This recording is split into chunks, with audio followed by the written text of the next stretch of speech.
You're in a clinic in Japan. You feel awful. And the doctor asks one short question. どこが痛いですか? Where does it hurt? And your whole trip can fall apart over a sentence you never learned. But here's the part nobody tells you. The kit you need for that exact moment is tiny. A handful of body parts, a few illness words, and one grammar pattern that does most of the work. Learn that pattern, and you can answer almost anything a doctor asks, even for a body part you don't know the word for. None of this is advanced. These are N5 words, the first stuff you learn. But it's the corner of Japanese that suddenly matters the day you get sick, abroad, far from anyone who speaks English. So here's the plan. First, the body parts, then the illness words, then the single pattern that turns all of it into real sentences, and finally, the clinic itself. Keep one question in your head the whole way. When you can't find the word, what do you say? Because by the end, the answer will feel almost too easy. Start at the top. Atama is head, kao is face. Then the face fills in. Me for eye, hana for nose, kuchi for mouth, mimi for ear, ha for tooth.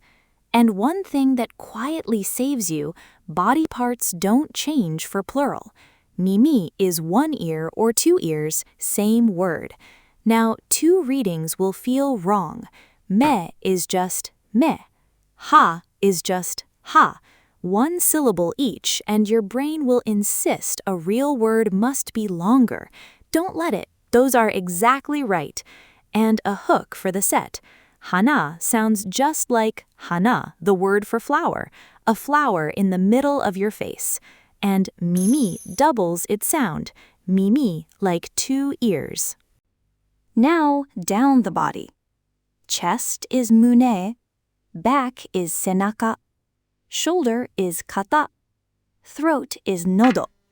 That last one matters since a sore throat is one of the first things you'll need to say.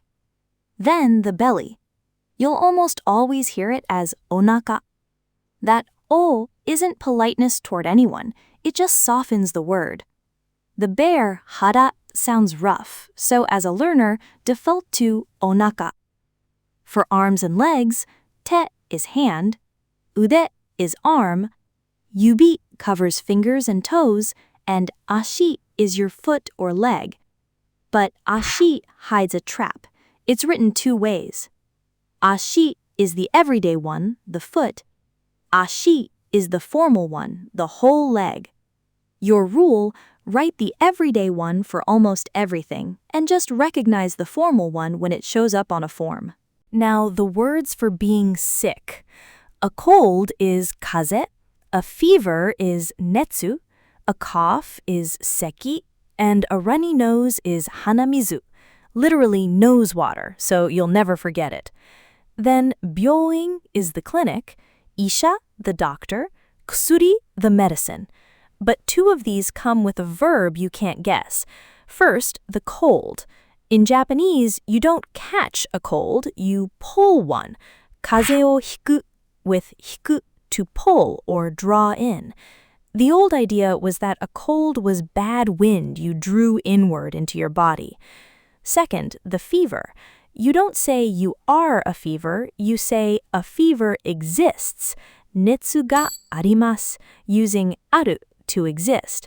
So, kaze o hikimashita, I caught a cold. Netsu ga arimasu, I have a fever. Quick pause. There's a hidden pattern under all of this, and once you see it, half the vocabulary organizes itself. Japanese health words tend to come in pairs, one soft, everyday word, and one stiff, clinical twin. Belly is onaka when you say it, but fukubu on a medical form. A doctor is isha in conversation, but ishi on the paperwork. The soft ones are native Japanese. The clinical ones come from Chinese roots and sound more formal. So here's a rule that carries you through a real clinic visit. Say the soft word, read the clinical one. And next is the one pattern that snaps all these words into sentences. This is the part that surprised me most, so stay with me because after this, you can actually talk. Here it is, the one pattern. Body part plus ga plus itai. Itai just means painful.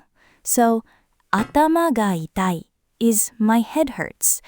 Onaka ga itai, my stomach hurts. Nodo ga itai, sore throat. Ha ga itai, toothache. One frame and every body part you just learned drops into the front of it. Now, the part most learners get wrong, why ga and not wa or o?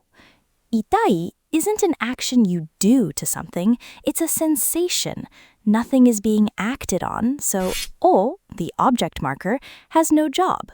The thing that hurts isn't an object, it's the subject, the thing doing the hurting, and ga marks that. English flips it. We say, I hurt my head, so this ga feels backwards. But in Japanese, your head is the one doing the hurting, and ga points right at it. And itai is a regular adjective, so it bends for time. Itakatta, it hurt. Itakunai, it doesn't hurt.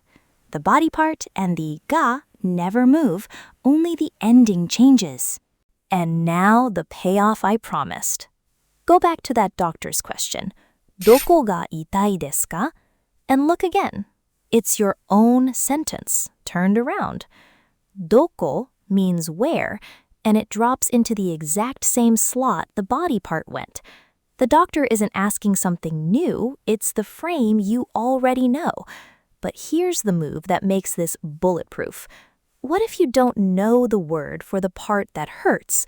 You point and you say, ここが痛いです. It hurts here.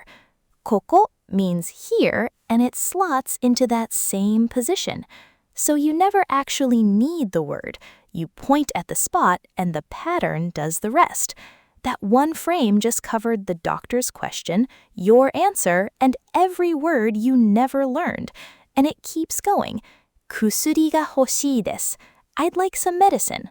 Same ga pattern, because wanting works just like hurting. One little frame and you can run an entire clinic visit.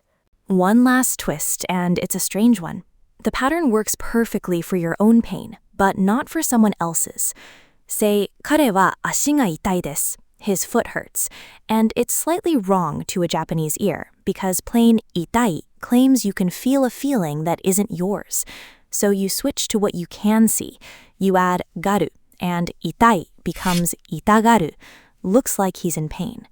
The language quietly refuses to let you speak for someone else's insides. Now look back at where we started. That doctor, that question you couldn't answer. The survival kit really was small. A handful of body parts, a few illness words, and one frame. Something ga itai desu. Master that, and you can say what hurts. Understand the question, and when the word escapes you, just point and say ここ. Next, take that same ga and watch it run through feelings too. 好き, 嬉しい, 怖い. Same machinery, the whole emotional language. That's where I'd go next. Thanks so much for watching. If you want to keep learning Japanese exactly like this, in context, the way it's actually used, Ame no Kori is the #1 app for it, and it's free on the Apple App Store and Google Play.